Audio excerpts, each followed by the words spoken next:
All right, I'm Lieutenant Colonel Hollis, and I'm here with Lieutenant Colonel McCandless, and we are going over another element of our value series, if you will. And today's value is selfless service and sacrifice. So for me, selfless service and sacrifice is you providing whatever capability you bring to the fight, whatever your capability is, to benefit the welfare of others, without the expectation of return. And of course, peeling the onion back on that, if you will, the sacrifice portion of that is, doing something you don't necessarily want to do for the greater good. And that's kind of the way I see this particular value. How about you, J-Mac? What are you thinking? Yeah, I think of the selfless service and sacrifice as we are all asked to do a lot of things, and we don't have enough resources to do them.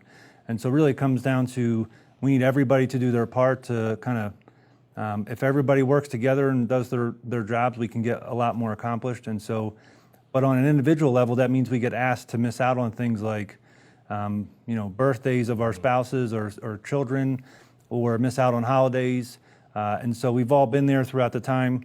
Important factor for me is understanding why were we asked to sacrifice for this. We know we signed up for the military. We understand that we're part of Space Force or the Air Force, and so we understand that. But really at a level, if you get asked to work a weekend, or you get asked to work a shift, or you're filling in for a friend or doing something, it's really helpful to understand why that's happening.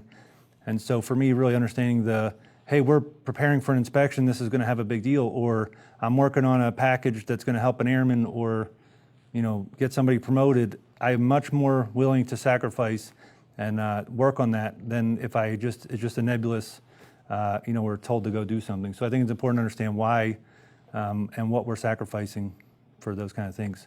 Mm-hmm. But Fish, do you have an example in your career of where you've been asked to kind of sacrifice? And mm-hmm. I have one that I remember. There are quite a few, but one that I won't say resonates with me. I had just come back from a 6-month deployment, and that was kind of a surprise deployment. I wasn't really prepared for it.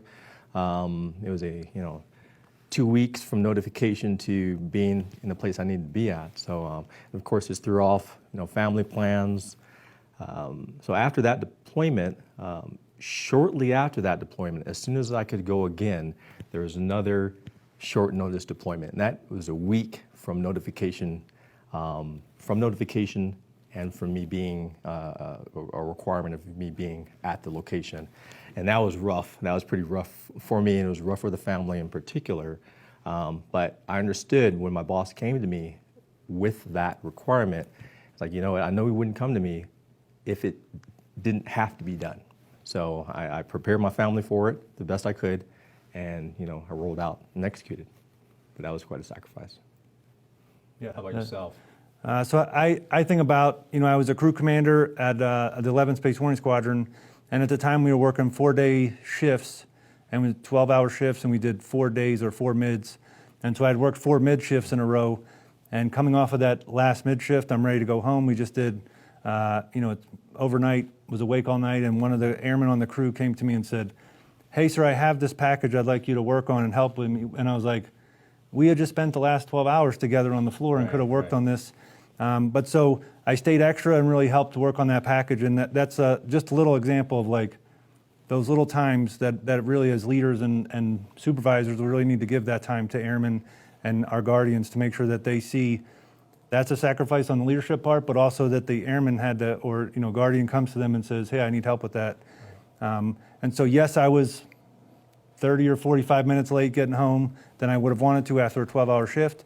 But those kind of things I really think are important for our team, to build a team. And so it's a lot of times we hear leaders talk about big sacrifices, but I think a lot of little things are a big deal. And so but that's one example that comes to my mind. All right. So one theme across this particular value is purpose. It's why. It's why are you doing these things? It shouldn't be service or sacrifice just for service or sacrifice's sake. There should be your own personal why, and there should really start with kind of a overarching why.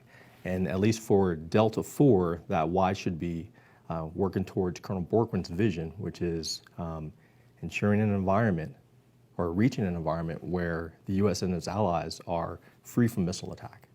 So that's kind of the, again, that overarching target, and what I would compel each member to do within the Delta is, if you don't understand your why, if you don't understand how you fit into the bigger picture, get with your leadership, have them explain it to you, ask them. And really, I think that's absolutely critical and crucial. So, All right. Good summary. All right, thanks a lot, and stand by for the next and I believe last element of the values session. All right, thank you.